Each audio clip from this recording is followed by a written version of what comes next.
Shalom a todos, amados, muchas bendiciones. Damos la gloria y la honra a nuestro Padre eterno, quien nos ha bendecido grandemente y nos ha permitido llegar a esta hora para poder estudiar su palabra. Hoy le damos continuidad a la serie que hemos venido siguiendo, La cultura forja el carácter, hoy en su parte número 37. Vamos a estar orando para comenzar con esta clase. Amado Padre, te damos infinitas gracias y bendecimos tu nombre en esta hora. Gracias, Señor, por tu benevolencia, por tu amor, por todas las cosas, Señor, que nos das día tras día. Bendito sea tu nombre, exaltado y glorificado sea tu nombre por los siglos y para siempre. Padre, te pedimos ahora que toda esta clase, que toda esta enseñanza sea dirigida primeramente por tu Ruach HaKodesh, que podamos nosotros cada día aprender más y más de ti, de esa palabra preciosa que nos has dejado como legado. Permite que podamos cada día conocer más, fortalecer nuestra fe, fortalecer nuestra confianza en ti y saber que todas las cosas están en tus manos. Por los méritos de tu Hijo amado, Yehoshua Mashiach, te damos toda la gloria y toda la honra. Amén y amén. Muy bien, como decíamos, estaremos en esta noche de este quinto día de la semana, el comienzo del quinto día de la semana, con la serie Forjando Carácter, la cultura forja el carácter, parte número 37. En esta enseñanza estaremos abriendo, si se quiere, dentro de lo que hemos venido siguiendo en estas últimas enseñanzas, un compás para estudiar un punto de gran importancia y revelación para todos nosotros acá en nuestra Kehilá, los justos de las naciones. Se trata de Malquisedec y los sabios del Oriente. Cuando vemos este título o esta enseñanza o la flecha de esta enseñanza, es evidente que se nos viene a la mente dentro de la tradición cristiana, religiosa, la historia de los famosos Reyes Magos. Por eso tenemos entonces esa foto ahí con lo que dentro de la red encontramos en las imágenes de estos famosos 3 Reyes Magos que salieron de su casa o de sus contornos geográficos para ir detrás de esta estrella conocida como la estrella de Belén o la estrella de Betlehem. Ahora, ¿todo esto con qué tiene que ver? Tiene que ver con el relato que encontramos en los escritos apostólicos, específicamente en el Sefer Matityahu, capítulo 2, versículo 1 hasta el 2. Nos dice la escritura, esta versión que voy a leer, les adelanto que es la versión del Mateo Shem Tov, y dice de esta manera: sucedió que cuando nació Yehoshua en Betlehem de Yehudá, en los días de Ordos, el rey, he aquí astrónomos del este vinieron a Jerusalén diciendo: ¿dónde está el rey de los descendientes del reino de Yehudá que ha nacido? Hemos visto su astro en el este y vinieron con regalos importantes para reverenciarlo. Eso es lo que recoge el Mateo Shem Tov, Matityahu capítulo 2, versículo 1 al 2, donde encontramos la historia del nacimiento de Yehoshua.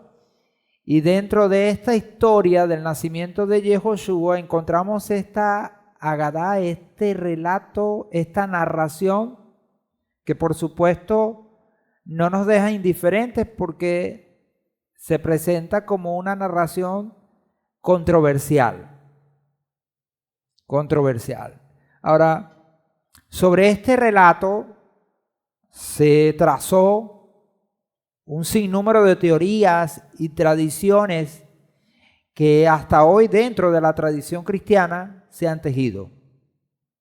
Pero Si miramos esto desde un punto de vista hebreo, ¿qué podría pasar? ¿Con qué nos encontraríamos? De este relato podrían surgir varias preguntas, mis amados hermanos, tales como ¿cuántos eran? Hablando de estos sabios del Oriente, o como se le conoce dentro de la tradición cristiana como reyes magos.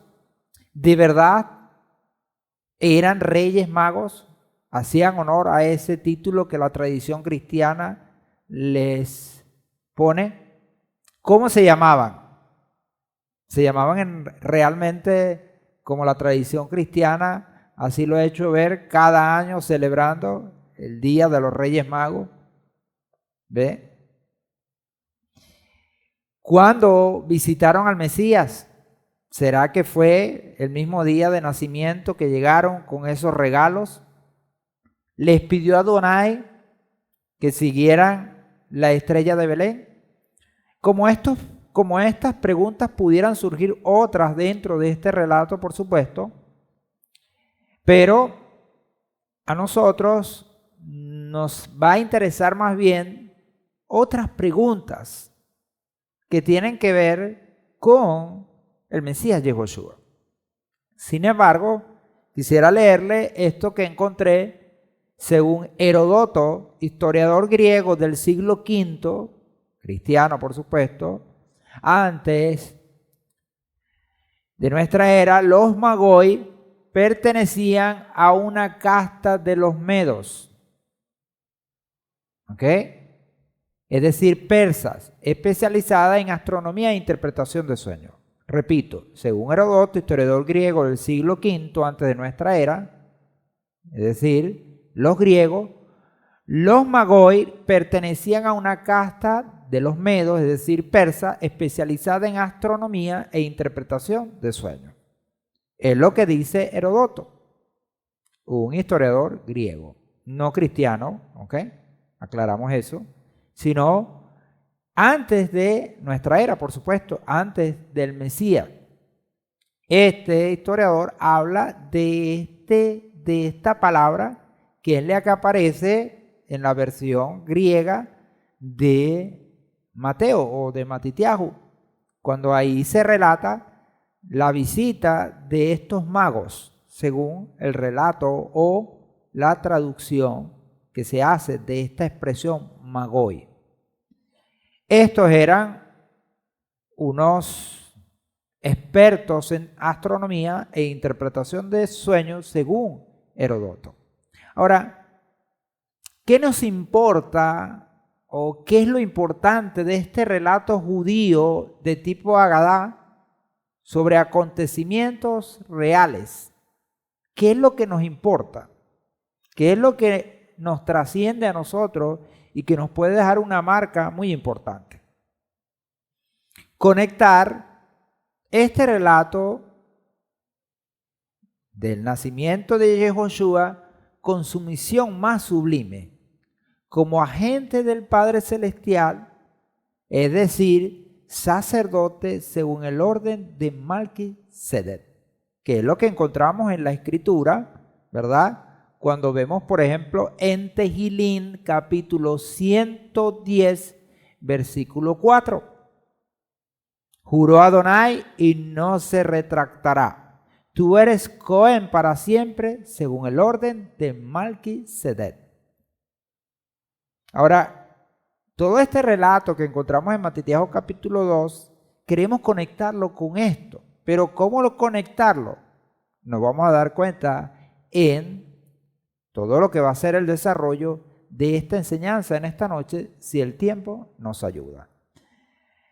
Ya sabemos que Malquisedec se presenta como una figura dentro de las Escrituras enigmática, misteriosa, y que aparece específicamente en tres partes. Tres partes que son Tejilín 110.4, que ya lo leímos, y Brin 5.6, que es prácticamente la cita de Tehilín 110:4, que hace el autor de Hebreo o Ibrín, donde dice, como también dice en otro lugar, refiriéndose a Tehilín 110:4, tú eres Cohen para siempre, según el orden de Malquisedec. En las versiones aparece, como bien lo recordamos, Melquisedec.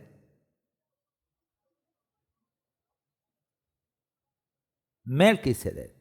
Ahora ustedes se preguntarán, ¿pero qué tiene que ver Melquisedec con los sabios del Oriente o los famosos Reyes Magos o los Magoi?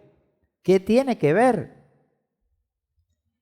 Primero, recordemos de alguna manera, de una forma no tan profunda, pero sí recordando algunas cosas que ya hemos estudiado sobre este personaje. ¿Quién es ese personaje? Hablando de Malquisedec, porque, repetimos, tanto Tehilín como Ibrín, en el capítulo 5, que es la misma cita, pero aparecen esos dos puntos, hablan según el orden de Malquisedec. Por supuesto, son salmos y el texto de Ibrín, referenciando a este salmo, que de alguna manera son mesiánicos o se le atribuye al Mesías, viniendo de esa orden sacerdotal, que es la orden de Malquisedec, como lo leemos ahí. Ahora, ¿quién es este personaje? Tenemos que trasladarnos a Bereshit capítulo 14, versículo 18 al 20, donde aparece la primera referencia bíblica de este personaje. Dice la escritura, Bereshit 14, 18 al 20, pero Malquisedec, Melech de Shalem, Cohen del Elohim Altísimo, sacó pan y vino, y lo bendijo diciendo, bendito sea Abraham por el Elohim Altísimo, poseedor de cielos y tierra. Y bendito sea el Elohim Altísimo, quien entregó a tus adversarios en tu mano. Y le entregó el diezmo de todo. Por supuesto, esta escritura no es nueva para nosotros. Ya la hemos leído una y otra vez. Cada vez que se nos presenta la oportunidad en los parashot, en el estudio de la Torá a través de los parashot, y en muchas veces que hemos podido disertar sobre este texto.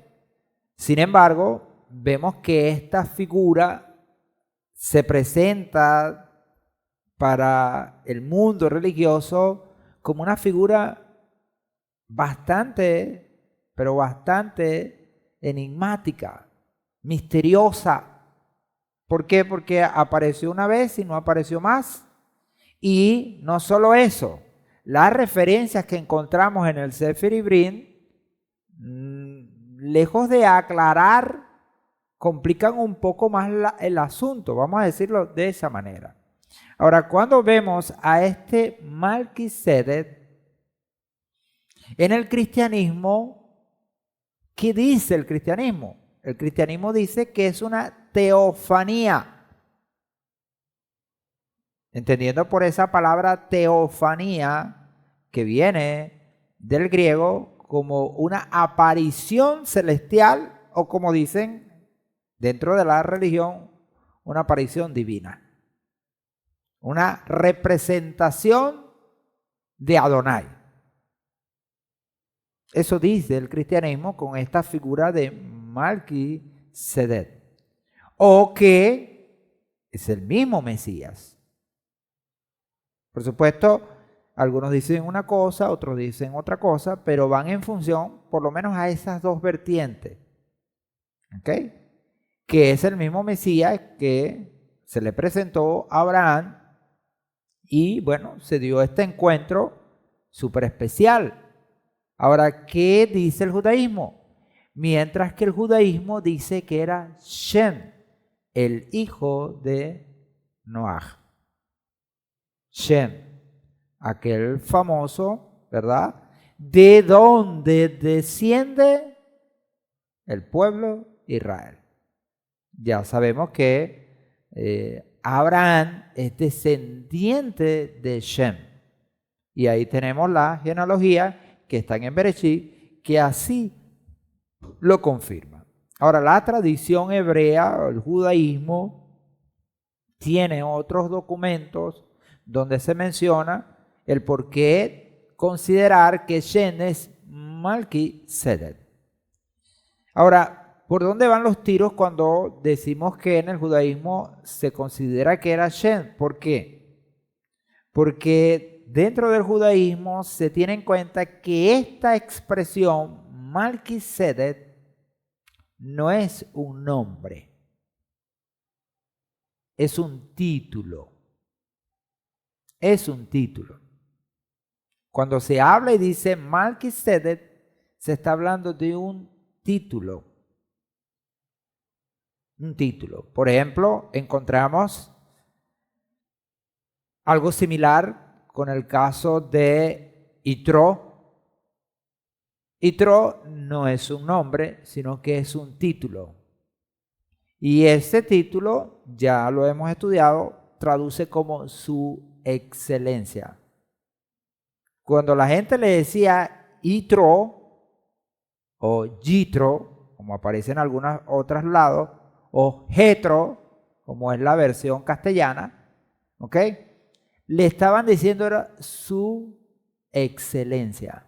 Su excelencia, ¿por qué? Por la posición que él estaba ostentando en Madián como un sacerdote, como un príncipe, como un principal. Entonces la gente le llamaba su excelencia. Ahora, ¿qué pasa? Que en la escritura aparece ese nombre sin traducirse y la gente, ¿qué piensa? Que se llama Yitro. No, es un título. De ahí que en otras partes él se le mencione de otra forma y se piense que él tenía muchos nombres. No, sino que es título. Algo pasa también con nuestro Padre Celestial, que tiene un nombre, pero que también tiene títulos. Y esos títulos corresponden a su posición, como el Elión, Elohim, el Olam, Adonai, y así todos esos títulos que de alguna manera han venido a ser nombres para dirigirse a él.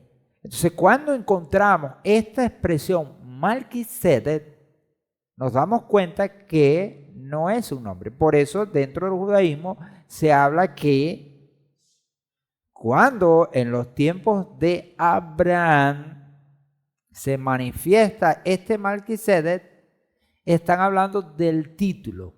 Pero quien ostentaba ese título era Shem, el hijo de Noah. Ahora, si ustedes en la Torah hacen la línea cronológica, se dan cuenta que tanto Abraham pudo estar o conocer a Shem porque los años de vida de los dos coinciden. Ya sabemos que Shem vivió muchísimos años, muchos más que Abraham. Y Abraham pudo conocer a Shem. Ahora, dentro del judaísmo entonces se dice que Melquisedec era Shem. Ahora, se complica un poco la cosa, ¿por qué? Porque en el Sefer Ibrim lo hace un poco más interesante, por no decir complicado, cuando habla de este personaje en el capítulo 7. ¿Qué nos dice el capítulo 7 de Ibrim?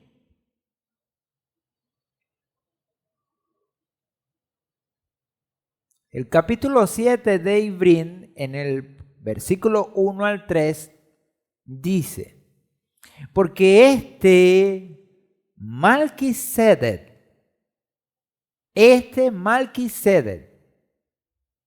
ahora yo no sé si es adrede de quien hizo la traducción, entendiendo que las copias que tenemos del Sefer Ibrim está en griego. habla y dice, porque este Malquisedec, habla de este. Dice, rey de Shalem, sacerdote del Elohim Altísimo.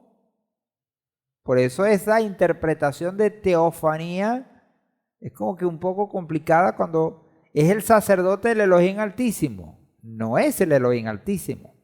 El cual salió al encuentro de Abraham cuando regresaba de la derrota de los reyes y lo bendijo. Por supuesto, el autor de Sefer Ibrim está recordando lo que tenemos y acabamos de leer en Bereshit. ¿Ok?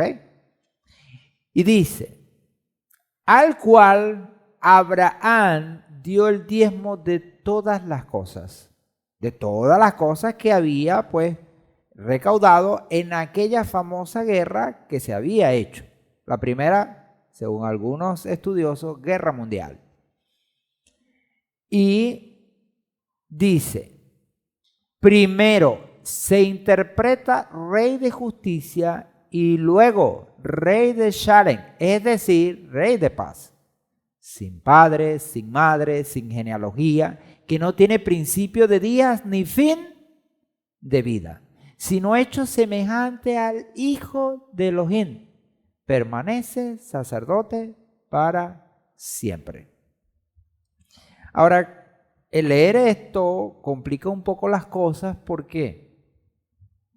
Porque encontramos en este texto, específicamente en el versículo 3, que dice Sefer Ibrim que este Melquisedec o Malquisedec dice, no tiene padre, sin padre, no tiene madre, sin madre, no tiene genealogía, sin genealogía, no tiene principio de días, ni fin de vida.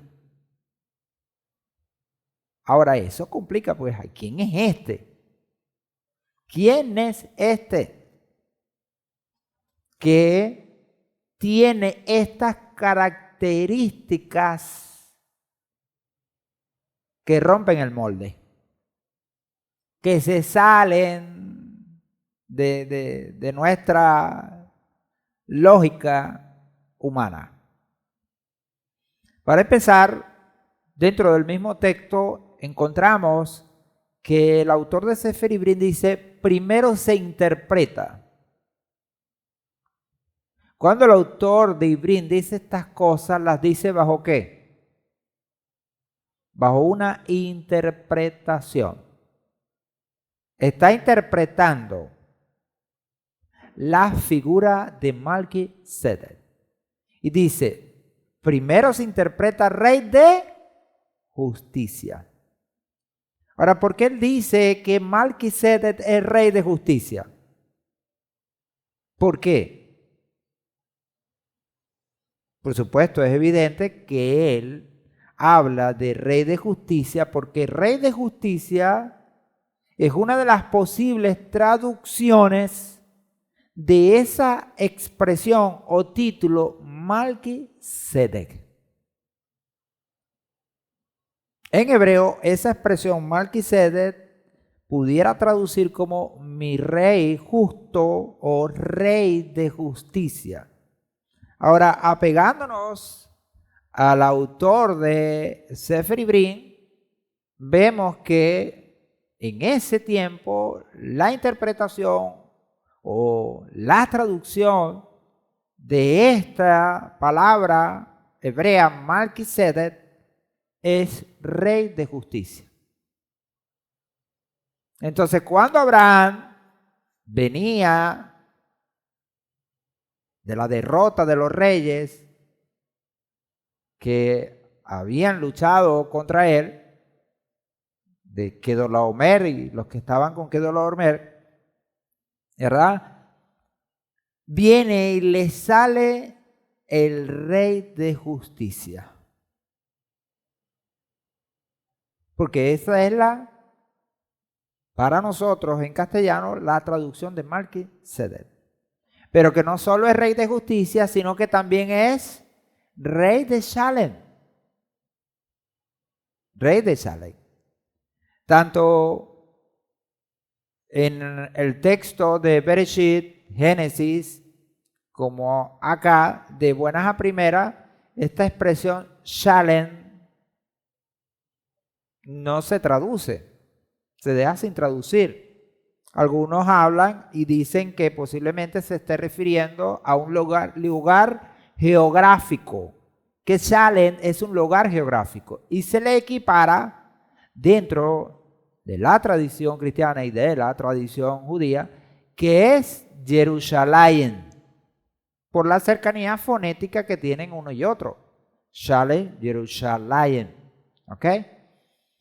Sin embargo, cuando vemos en el Sefer Ibrim, él dice que se interpreta primero como rey de justicia y luego como rey de Shalem. Y dice, es decir, rey de paz. Más bien, esa expresión, rey de Shalem, según lo que podemos ver en Sefer Ibrim, no tiene que ver o no necesariamente tiene que ver con un lugar geográfico, sino más bien con un tipo de rey. Un rey de paz. Rey de Shalem es rey de paz. Entonces tenemos un rey justo y rey de paz. Ahora ya sabemos que dentro de las escrituras esa designación tiene que ver intrínsecamente con ¿quién? Con lo que el Señor ha prometido. ¿Y qué ha prometido el Señor? Que va a traer a la tierra un rey justo, un rey de paz. Y ya sabemos quién es ese rey justo y rey de paz. ¿Quién es? Yehoshua. Yehoshua. Ahora, vemos allí, y qué es lo que complica la cosa y lo que ha llevado, sobre todo dentro del cristianismo, a pensar y creer que estamos frente a una teofanía o ante el mismo Mesías. ¿Por qué? Porque dentro de el Sefer Ibrim, repetimos, se habla en el versículo 3, dice, sin padre. Está hablando del rey de justicia, rey de paz. Este Melquisedec, que el judaísmo dice que es Shem. Pero si es Shem, Shem tiene padre, tiene madre y tiene una genealogía. ¿Verdad que sí? Porque la misma escritura en Bereshit, en el capítulo 11, así nos los muestra. Nos muestra los hijos de Noah. Después del diluvio sabemos que solamente pudieron subsistir, sobrevivir Noah y sus hijos. Y entre ellos estaba Shem, que en las versiones aparece como Sem.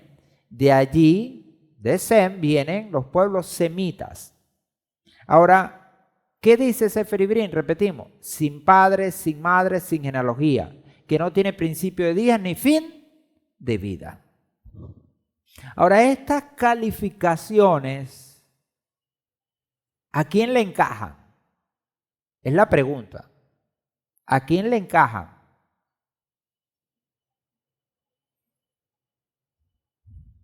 Humanamente, no le encajan a nadie. Pero tienen parecencias. Dentro del cristianismo, considerando la figura de Yehoshua, el Mesías, para ellos Jesús, tiende a parecer que está hablando del Mesías bajo la concepción de que el Mesías es Dios. Y Dios no tiene principio de día, no tiene fin de vida, es sin padre, sin madre, y por lo tanto, ¿verdad? Es el Mesías. Es el Mesías. Es lo que se dice dentro del cristianismo. Ahora, por supuesto, podríamos encontrar una figura humana dentro del cristianismo que piensa que el Mesías tiene un origen divino, para nosotros, mejor dicho, celestial, Pero encontramos una figura que podría calar. Vamos a verlo. En el hecho de los supuestos. ¿Quién humanamente no tiene padre ni madre y no tiene genealogía? ¿Quién? Algunos también, echando broma, dicen que tampoco tuvo suegra. ¿Quién no tuvo padre, ni madre, ni suegra, ni genealogía?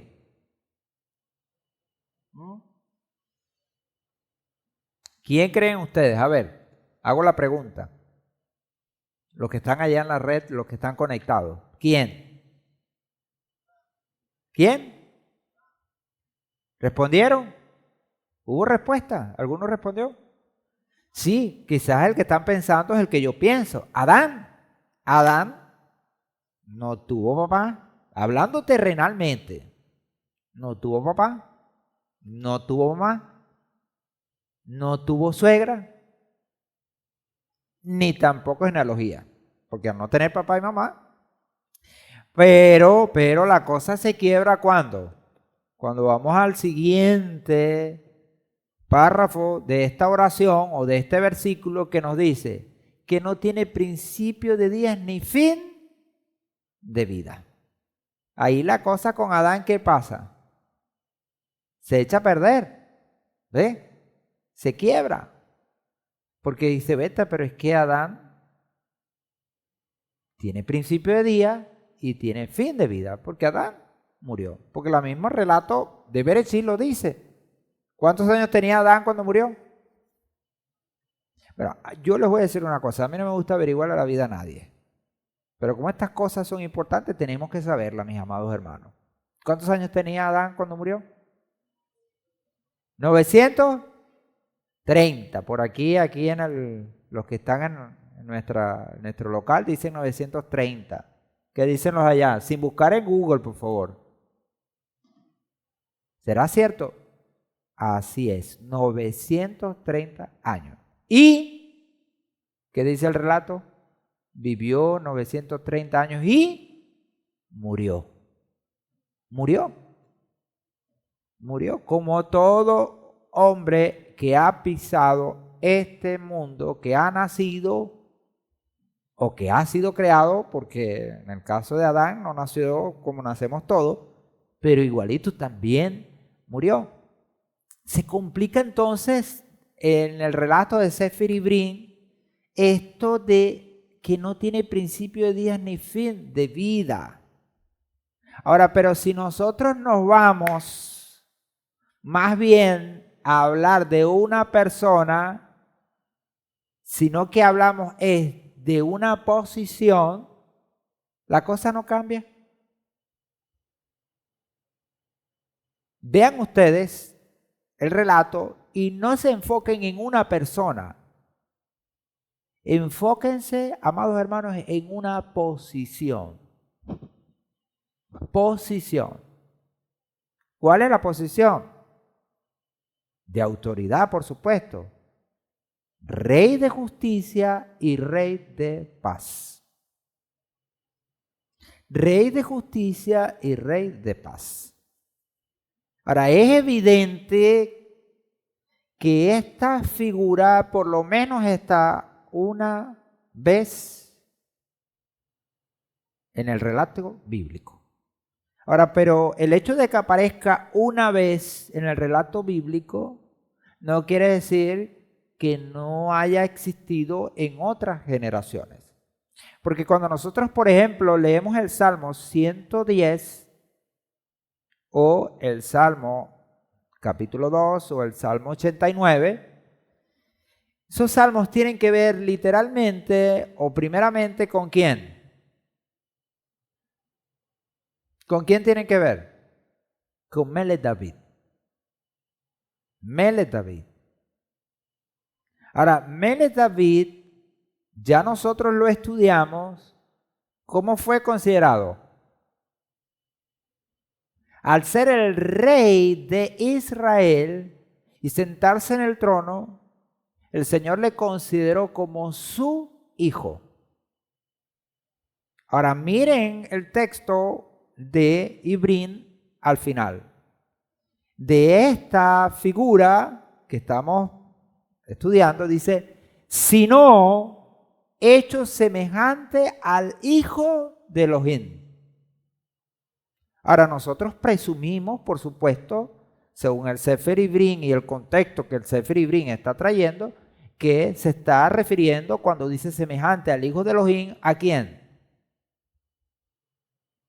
Ahora la Escritura, ¿cuántos hijos de Elohim nos ha mencionado? Repito, ya la estudiamos. Los reyes, sobre todo 2 reyes que tuvieron o fueron preeminentes en cuanto a este título, hijo de Elohim, y lo estudiamos, repito, que fueron David y Shelomo, se hicieron ellos, por la posición que ostentaron, acreedores de este título. Título hijo de Elohim. Título de Elohim. Y entraron en una esfera, en una línea, vamos a decir, exclusiva, de agencia con el Padre, siendo representantes del Señor, genuinos, constituidos por Él. Entonces cuando dice, si no hecho semejante al Hijo de Elohim, entonces podríamos decir, entonces descartamos que sea el Mesías, porque dice que está siendo hecho semejante al Hijo de Elohim. Hay una semejanza. ¿Y cuál es la semejanza? La posición. ¿En qué son semejantes Melquisedec del tiempo de Abraham, Mele David, Mele Shlomo y el ungido de Adonai, conocido y llamado como Yehoshua de Nazaret, o Minasrat, que son, todos ostentan esa posición de hijo de Elohim, como la estudiamos, no como nosotros cristianamente pensábamos, o el cristianismo piensa, que hijo de Elohim es ¿por qué? Porque tiene la misma, será la misma semilla. Ahora nosotros entendemos que el Señor no es carne, es espíritu, y que no tiene un cuerpo carnal. Es una de las creencias más fuertes que hay dentro de la tradición hebrea y tradición judía. De hecho, los 13 principios de Maimónides lo dicen, que no tiene cuerpo, que no es corporal, que no es corporal.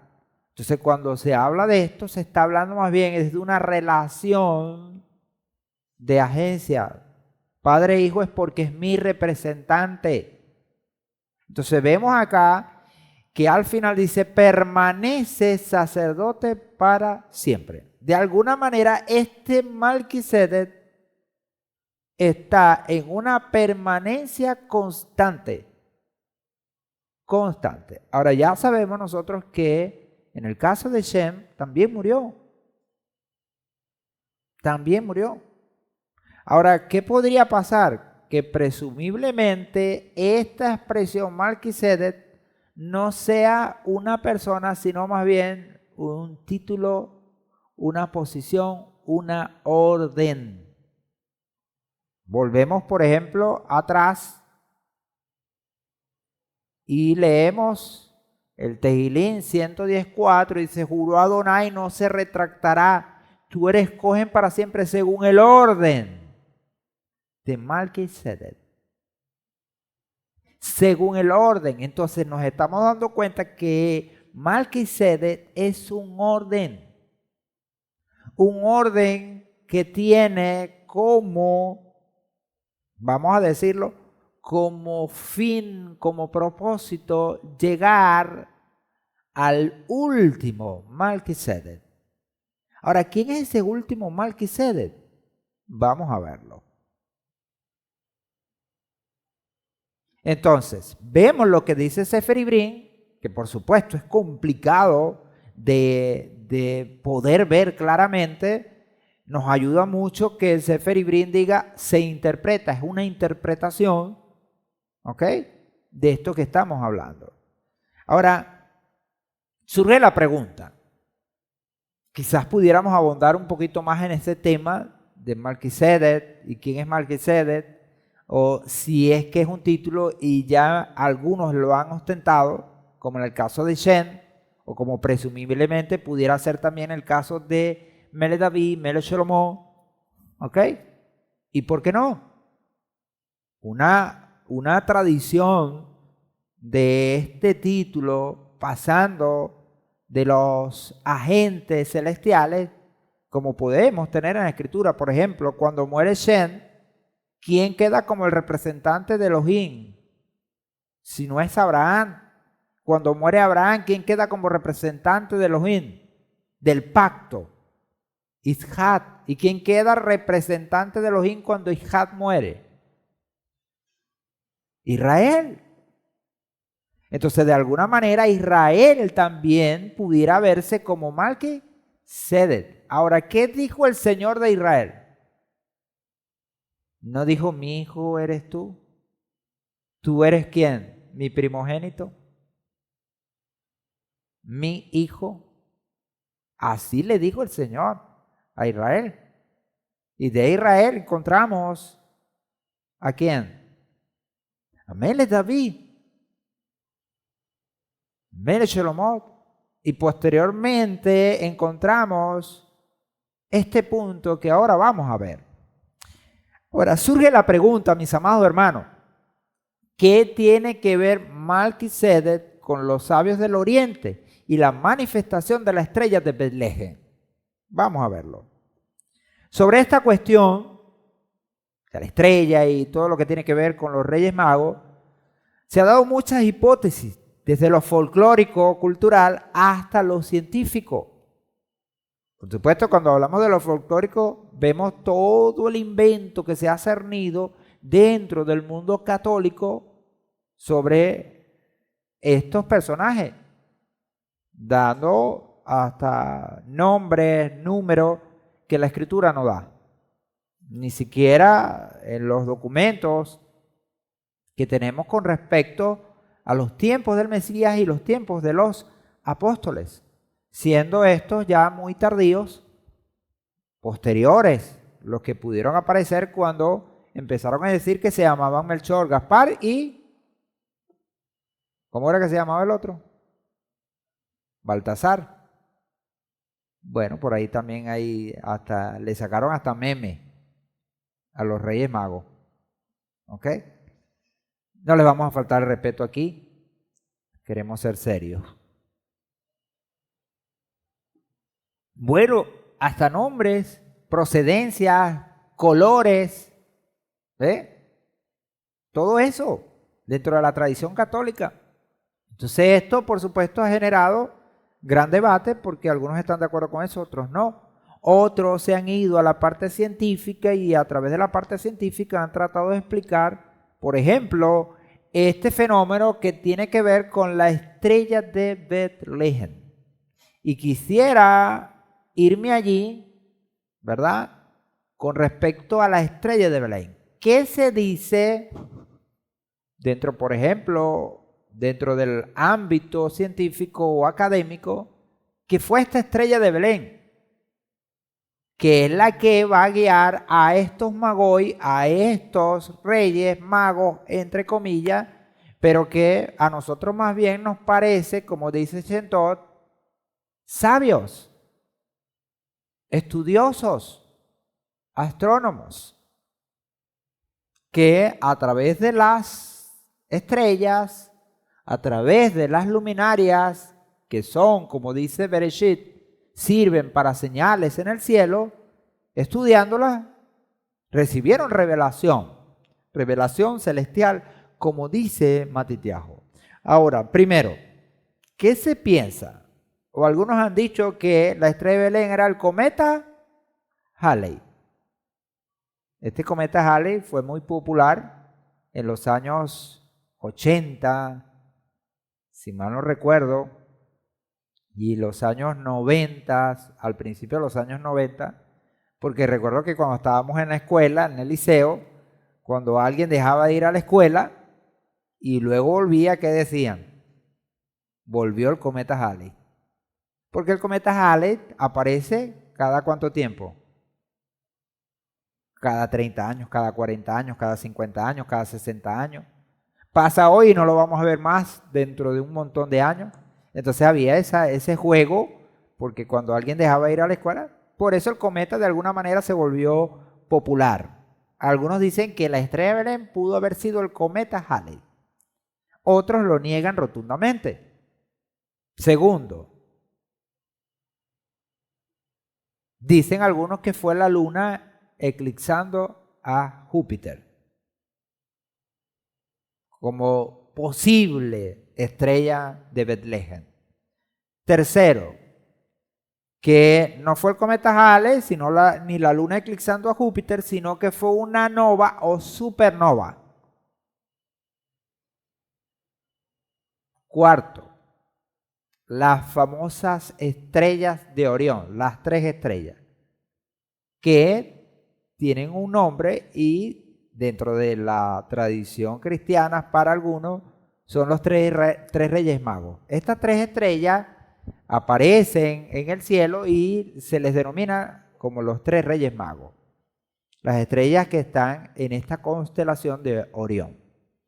Quinto, la triple conjunción entre Júpiter y Saturno. Es decir, Júpiter y Saturno en un periodo de tiempo tuvieron una conjunción 3 veces. Es decir, se alinearon 3 veces en un espacio de tiempo y algunos dicen que fue en ese tiempo del nacimiento del Mesías. Entonces pudo haber sido una conjunción entre Júpiter y Saturno. Sexto, la conjunción única que involucró el Sol, la Luna, Júpiter, Saturno, Venus, Mercurio y Marte. Ahora, no preciso mucho cómo fue esa conjunción, solo que estoy mencionando que algunos dicen que pudo haber sido esa, donde estaban involucrados todos estos. No es que todos estos tuvieron una conjunción y se alinearon, no, sino que en el momento se dio para que ellos intervinieran en una conjunción que pudo haber generado esa estrella de Belén. Y la séptima de estas 7 posibles razones de la estrella de Betlehem es la conjunción de Júpiter y Regulus. Yo sé que para ustedes estos nombres quizás son extraños, ¿ok? Extraños, porque bueno, son los nombres que lamentablemente le dio ¿quién? Roma. Roma fue la que le puso los nombres a los planetas y los hizo en honor ¿a quién? Ya lo estudiamos. ¿A quiénes? A sus ídolos. A sus ídolos.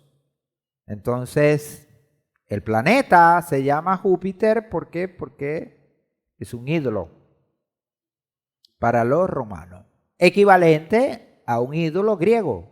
¿Recuerdan quién es Júpiter? ¿O Júpiter? Dentro de la mitología griega, ¿quién es? Para los griegos, el dios de los dioses. Zeus. Zeus. Júpiter, dentro de la mitología romana, por supuesto, es considerado también el dios de los dioses, el más importante dentro de su mitología. Ahora, este señor Regulus, yo tenía un amigo que se llama Régulo, se le parece, es una variante. Regulus tiene una historia interesante. Veamos. La conjunción, que es una alineación en el cielo de Júpiter y Régulo, es una de las teorías más aceptadas sobre la estrella de Belén o de Betlehem. Estoy leyendo textualmente lo que dice la página de Meteoret, que es una página del tiempo, pues de lo que es el que menciona el clima. No solo Meteoret, hay muchas páginas que tienen esta información y ustedes la pueden ubicar en la web. dice que la teoría de la conjunción entre la estrella Regulus, Regulus es una estrella, y el planeta Júpiter en la constelación de Leo. ¿Por qué? Porque resulta que Regulus es una estrella en la constelación de Leo. Ahora, no nos equivoquemos. Cuando nosotros hablamos de constelación de Leo, no estamos avalando aquí el horóscopo, ni estamos avalando el signo zodiacal. No, no.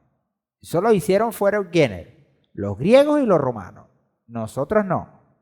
Pero tenemos que decir y ser cónsonos que dentro del espectro celestial vemos las estrellas y las estrellas tienen una función. Y esa función es mostrar señales, como lo dice Bereshit. Dice, sigo leyendo lo que dice Meteoret en esta página, que esta conjunción entre el planeta Júpiter y la estrella Regulus sucedió entre los años 3 antes del Mesías y 2 antes del Mesías. Es decir, la primera de sus alineaciones en esa época. Fue interpretado por los astrólogos de Persia, dice esta página. Otras páginas le dicen que es astrónomos, como un rey por nacer en Judea. De ahí entonces viene posible que lo que los magoi o los sabios del oriente, que presumiblemente estaban en Persia, recuerden que Babilonia, ¿qué pasó? Fue destruida y el que había quedado era el imperio Persia, que posteriormente fue derrotado por los griegos, por Alejandro Magno, y que dio, bueno, todo lo que la historia ya conocemos. Pero ahí quedaron, en ese imperio quedaron sabios judíos que no regresaron a Israel, se quedaron allá, y de eso hay hasta, vamos a decir, pruebas. Se viene y que en esa época estos astrólogos o astrónomos de Persia, por esta conjunción, interpreta que es un rey por nacer en Judea, donde Júpiter representa un reinado y la estrella Regulus a un niño judío. Esta teoría también se acepta como la posible estrella de Navidad, es lo que está diciendo Meteoret, dado que una conjunción es un evento bastante llamativo y fascinante de observar en el cielo nocturno. Cuando se alinean los planetas, bueno, evidente que al juntarse se ve como que más brilloso. Es lo que ellos están hablando de que pudo haber sido. Otros están convencidos de estos, de que posiblemente la estrella que se vio en el cielo, que vieron los magoi, que vieron los sabios del oriente, fue una conjunción entre estos dos seres astrales, vamos a decirle, o celestiales, mejor dicho, ¿no? Para usar esa expresión. Estos dos seres celestiales o elementos celestiales que el Señor pone allí, porque ya sabemos que quien crea los planetas y crea las estrellas, ¿quién es? Es el Padre. Ahora dice otra página, ¿verdad? Que está en inglés, pero ustedes la pueden traducir ahí mismo y habla de la real historia de la estrella de Betlehem. Ahí les voy a dejar al final del último comentario en esta lámina esa dirección. Dice esta página que entre septiembre del 3 antes del Mesías y mayo del año 2 antes del Mesías, que es lo que está diciendo Meteoret, que hubo una conjunción entre este tiempo, entre el 3 y el 2. Ya sabemos que antes del Mashiach los años se contaban hacia atrás. ¿Ok? Está más cerca el 2 del Mesías que el 3. Júpiter, el rey de los planetas. ¿Por qué se le conoce a Júpiter como el rey de los planetas? Porque visto desde acá de la Tierra es visto como el más grande.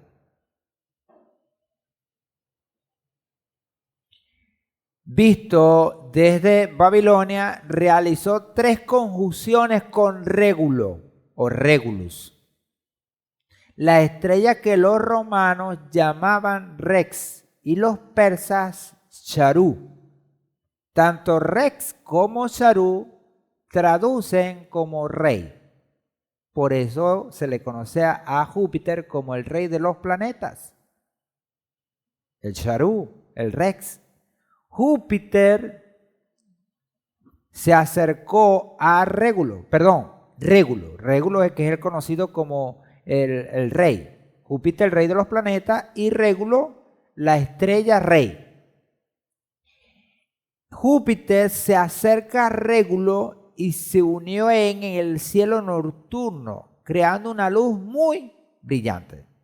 Esto fue inusual, pero no único, ya que Júpiter se une a Régulo aproximadamente cada 12 años. Cada 12 años pasaba esto. Pero tras pasar por Régulo, Júpiter dio la vuelta, entró en movimiento retrógrado y volvió a pasar por encima de Régulo. Luego dio la vuelta de nuevo y repitió la hazaña una tercera vez, dando de esa manera 3 cruces del planeta rey y la estrella rey. Repetimos, Júpiter, el rey de los planetas, y Régulo visto como la estrella rey. Con 3 destellos brillantes en el cielo nocturno, fueron sorprendentes y únicos. ¿Qué hicieron los magos? Los magoi, los sabios, tomaron nota. Bajo esas notas, entonces ellos interpretaron que habría de nacer un rey. ¿Dónde? En Israel. En Judea. Como lo dice Shentot, con los descendientes de Judá. Allá los judíos. Y eso les llevó entonces a emprender este viaje desde el oriente para llegar ¿a dónde? A Israel, a Jerusalén. Así se dio entonces esta situación. Toda esta actividad tuvo como telón de fondo la constelación de Leo. ¿Por qué? Porque Régulo o Regulus es la estrella más brillante de la constelación de Leo. Y ya lo vamos a ver.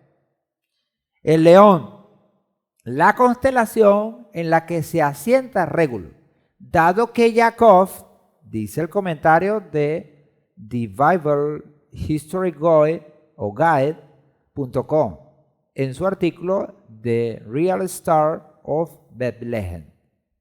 Dice él, dado que Jacob al bendecir a sus hijos en Egipto llamó león a Judá y dijo que el cetro no pasaría de Judá hasta la llegada del Mesías.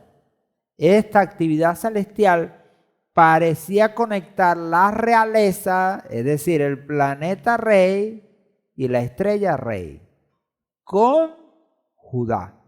El león. Para los magos esto debió ser muy similar al nacimiento de un nuevo rey de los judíos, triplemente coronado. Dice, ¿fue Jesús triplemente coronado? Sí, al igual que Melquisedec, Jesús fue rey y sacerdote, pero a diferencia de todos los demás, él era el Mesías príncipe, predicho por Daniel, tratando de darle a esto algún sentido. ¿Ok? Ahora, hasta aquí uno podría decir, bueno, pero es que esto está jalado por los pelos, porque bueno, es difícil, ¿no? Poder comprender esto de las estrellas y la cosa y todo lo demás. Ahora, miren allí, en la pantalla, a ver si se puede ver. Aquí, bueno, sí se ve ahí en el video BIM. Y sé que ustedes, amados hermanos, lo pueden ver porque tienen las láminas.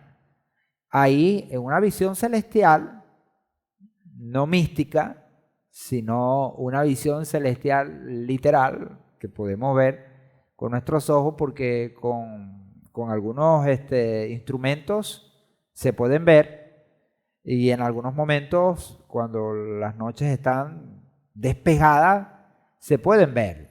Yo le digo, nosotros hemos tenido una experiencia muy bonita allá en la loma de AL, donde se ven las estrellas de una manera como en ningún otro lado la hemos visto. Bueno, los que han ido allá han tenido esa experiencia. Allí ustedes pueden ver cómo se dan las constelaciones y dónde está Júpiter. ¿Ok? Júpiter. Que hasta aquí lo vamos a seguir llamando Júpiter, pero ahorita le vamos a cambiar ese nombre. Porque lo que hace es que honra ¿a quién? Al ídolo romano. Pero vamos a dejarlo ahí hasta que le consigamos el nombre que es. Bueno, ya se nos está acabando el tiempo, se nos acabó el tiempo prácticamente. Pero bueno, les presento ahí al planeta, porque Júpiter es considerado a través de la ciencia como un planeta, pero al final de cuentas ese planeta también es una estrella. O tiene las consideraciones de una estrella al igual que el Sol.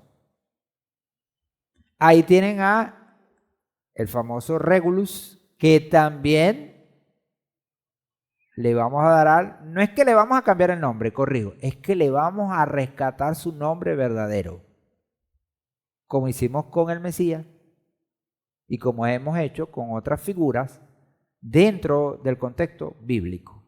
Miren ahí, eso es un programa, una app que hace esto y nos muestra a la estrella, ¿ok? Que está allí, que se puede mirar en ese punto, más brillante de esta constelación, que es la de Leo. ¿Ok? Miren cómo esa constelación pareciera formar un león. Bueno, ahí está entonces Regulus, en ese punto.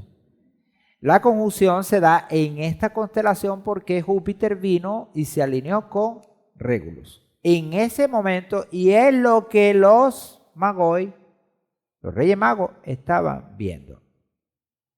Entonces ya vimos ya. Ahora, dentro de la tradición hebrea, ¿quiénes son Júpiter y Regulus? ¿Quiénes son? Tehillim 19, 1 al 6, y me disculpan los minutos que nos estamos tomando para no dejarlos así pues regados y no terminarles esto, ¿no? Dice Tehillim 19, 1 al 6, los cielos cuentan la gloria de Adonai. Y cuando dice los cielos cuentan la gloria de Adonai, ¿a qué se está refiriendo? A lo que uno ve en el cielo. ¿Y qué ve en el cielo? En el día solamente se ve el sol porque su luz opaca a todos los demás. Y una que otras veces por ahí la luna medio perdida que la podemos ver. Pero las estrellas no se ven. Pero de noche se abre un espectáculo maravilloso que podemos ver las constelaciones. Se ven las constelaciones en el cielo y la gran cantidad de estrellas que hay. Dice, el firmamento muestra la obra de sus manos, día tras día vierte su mensaje y noche tras noche da a conocer la sabiduría. No hay lenguaje ni idioma en que la voz de ellos no sea oída. Su trazo llega a toda la tierra y sus palabras hasta los confines del orbe. En ellos puso tabernáculo para el sol, y éste, como esposo que sale de su alcoba, se alegra cual atleta corriendo la carrera, de un extremo de los cielos su salida y su órbita hasta el término de ellos. Y nada queda escondido de su calor. Eso dice el Tehillim 19, 1 al 6. Tremendo, ¿no? ¿Qué hay en los cielos? Revelación, manifestación. ¿De qué? De la gloria de Adonai. Los cielos cuentan la gloria de Adonai y el firmamento muestra la obra de sus manos. Ahora, ¿Qué dice Tehilín 147:4? Que Él cuenta la muchedumbre de las estrellas. Y a cada uno, dice, a cada una la llama por su nombre. Por supuesto, esto es ¿para qué? Para engrandecer al Señor. ¿Por qué? Porque las estrellas del cielo son ¿cómo? ¿Cómo son? Son 50. No se pueden contar, al ojo humano no las podemos contar, son demasiadas estrellas en esta galaxia. ¿Por qué? Porque hay presunción de que hay muchas galaxias. Y estamos hablando nada más de los cielos que podemos ver. Y el Señor a cada una las llama por su nombre. Ah, es que las estrellas tienen nombre. ¿Y cuál es la respuesta? Sí, pero ¿cuál nombre? El nombre que le pusieron los romanos, los griegos, los babilónicos, los persas y todas esas culturas contrarias al Señor. ¿Cuál es la respuesta? Ese no es su nombre. El nombre es el que le dio su papá. ¿Y quién es el papá de ellas? El creador del universo es el Padre. Padre de todas las cosas. Él es el que les dio el nombre. Ahora, este Júpiter y Regulus tienen su nombre en hebreo. ¿Cuáles son? Regulus se llama Malki y Júpiter se llama Sedet. Lo dejamos hasta aquí, se nos acabó el tiempo. Semana que viene, con el favor del Padre, continuaremos con esta enseñanza. Shalom para todos. Vamos a orar y nos despedimos con esta oración. Padre Santo, te damos infinitas gracias y bendecimos tu santo nombre, Señor. Gracias por todas las cosas que nos das. Gracias por permitirnos estudiar tu palabra de esta manera tan sabrosa. Que podemos, Señor, ver tu gloria, tu poder y tu amor y tu revelación. Padre, te pido ahora, por los méritos de tu Hijo amado, Yehoshua, que sea sobre todos nosotros, que nos guardes y nos protejas con tu poder, con esa magnificencia que te destaca, Señor. Qué hermoso eres, grande eres, Señor. No hay nadie como tú. Te damos gracias en esta hora por los méritos de tu Hijo amado, Yehoshua HaMashiach. Amén y amén. Bueno, shalom a todos y Laila Tov.